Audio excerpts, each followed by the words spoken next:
تعالوا ندعو أبناءنا وأبناءكم ونساءنا ونساءكم وأنفسنا وأنفسكم ثم نبتهل فنجعل لعنة الله على الكاذبين۔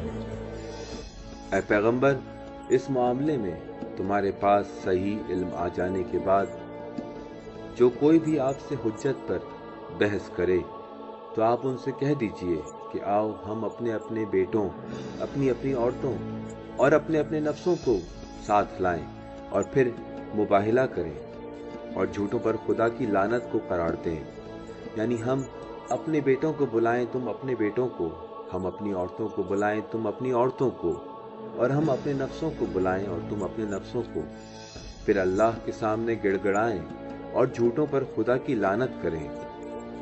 اس نے ہمیں فیصلہ کن مباہلے کی دعوت دی، ایسا مقابلہ جس میں شکست کھانے والوں پر الہی عذاب نازل ہو، اور پھر مباہلہ کے دن آن پہنچا۔ ہم اپنے کچھ ساتھیوں کے ساتھ وعدہ گاہ پر موجود تھے کہ اچانک وہ بھی آ گیا، لیکن وہ اکیلا نہیں تھا۔ فاطمہ اس کی لخت جگر، علی اس کا نفس، اور وہ اپنے بیٹوں حسن و حسین کو ساتھ لایا تھا۔ میں نے اہل مدینہ سے محمد اور اس کے اہل بیت سے متعلق بہت کچھ سن رکھا تھا، اور جتنا میں اس کے بارے میں جانتا ہوں وہ اپنے عزیز ترین اور قریبی ترین افراد کو اپنے ساتھ لایا تھا، اور محمد انہیں اپنا اہل بیت کہتا تھا۔ اہل مدینہ کی اکثریت محمد کے خاص اہل بیت سے متعلق حدیث قصہ سے آگاہ تھے، اسی لیے ان کے بارے میں ہم بھی سن چکے تھے۔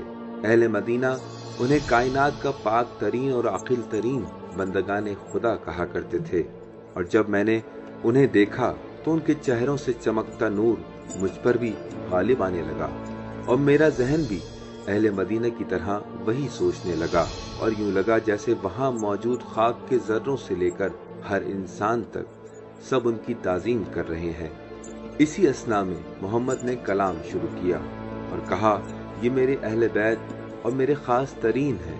ہر وہ شخص جو ان کا دشمن ہے میرا دشمن ہے، جو ان کا دوست ہے میرا دوست ہے، جس نے انہیں تکلیف پہنچائی مجھے تکلیف پہنچائی، یہ مجھ سے ہیں اور میں ان سے ہوں۔ میں نے یہ سب سنا اور اچانک پیچھے مڑ کر اپنے لوگوں کی طرف دیکھا، کیونکہ مجھے ان سب کی فکر لاحق تھی۔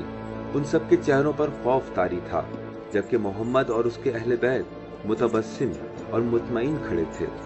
میں نے اپنے آپ سے پوچھا کہ کیا میں مسیحیوں کا سب سے بڑا پادری محمد کی مانند مباہلہ کے انجام پر مطمئن اور پرسکون ہوں؟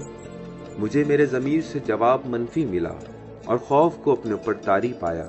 لہٰذا میں نے اپنے لوگوں کی بھلائی کی خاطر محمد سے صلح کا معاہدہ کر لیا اور واپس نجران پلٹ گیا۔